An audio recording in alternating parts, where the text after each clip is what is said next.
Assalamu alaikum dear students, hope so that you are doing well and learning as well. So today we are going to discuss and study the other three branches of chemistry, which is environmental chemistry, analytical chemistry and biochemistry.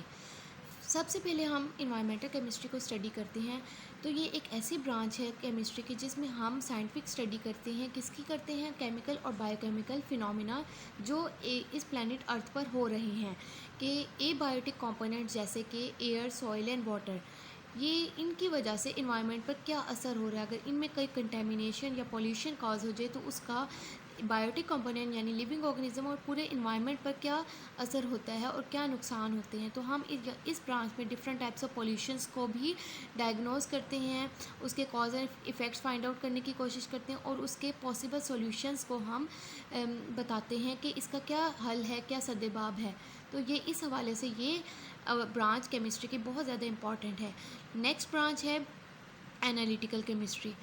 So this branch of chemistry deals with analysis of different substances. अब इसमें हम क्या करते हैं? Different substances का analysis करते हैं यानी तज्जिया करते हैं। इसमें हम सेपरेशन करते हैं, आइडेंटिफाई करते हैं और उनकी कंसंट्रेशन को डिटरमिन करते हैं।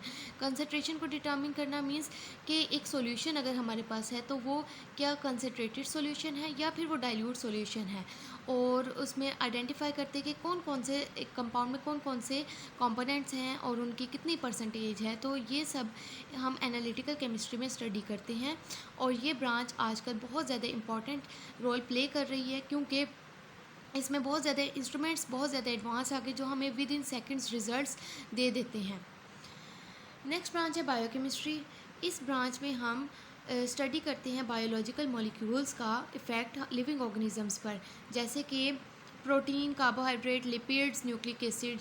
ये सब बहुत इंपॉर्टेंट है क्योंकि इसमें हम डिजीज़ का भी एनालिसिस और डायग्नोस कर लेते हैं कि हमारी बॉडी में क्या इन चीज़ों की ज़्यादती है या कमी हो रही है और इसका क्या हल होगा। तो बायोकेमिस्ट्री बायोलॉजिकल मॉलिक्यूल्स की स्टडी है लिविंग ऑर्गेनिजम्स के अंदर। तो ये बहुत ज़्यादा इंपॉर्टेंट रोल प्ले करती है बायोकेमिस्ट्री। नेक्स्ट ब्रांच है न्यूक्लियर केमिस्ट्री। अब न्यूक्लियर केमिस्ट्री को स्टडी करने से पहले हम ये देख लेते हैं कि एटम का स्ट्रक्चर कैसा होता है। एटम का जो स्ट्रक्चर होता है उसमें न्यूक्लियस होता है और ऑर्बिट्स या शेल्स होते हैं। न्यूक्लियस दरमियान में होता है जो कि जिसके फंडामेंटल कंपोनेंट्स दो होते हैं, प्रोटॉन जिस पर पॉजिटिव चार्ज होता है और न्यूट्रॉन जो न्यूट्रल होता है, उस पर कोई चार्ज नहीं होता, उसका मैस होता है लेकिन वो न्यूट्रल होता है। जबकि इलेक्ट्रॉन्स जो हम इर्द गिर्द शेल बने होते हैं ऑर्बिट्स, उनमें इलेक्ट्रॉन्स रिवॉल्व करते हैं। तो न्यूक्लियर केमिस्ट्री में हम सिर्फ न्यूक्लियस को डिस्कस करते हैं और इसमें हम रेडियो एक्टिविटी और न्यूक्लियर प्रोसेसेस जो न्यूक्लियाई ऑफ एटम्स में हो रहे होते हैं हम उसको स्टडी करते हैं। तो न्यूक्लियर केमिस्ट्री की बहुत सारी एप्लीकेशंस हैं, जैसे कि एग्रीकल्चर में है, ज़राअत में है, मेडिसन में, इंडस्ट्री और रिसर्च में भी ये बहुत इंपॉर्टेंट रोल प्ले करती है। नेक्स्ट ब्रांच है पॉलीमर केमिस्ट्री। अब पॉलीमर्स कहते हैं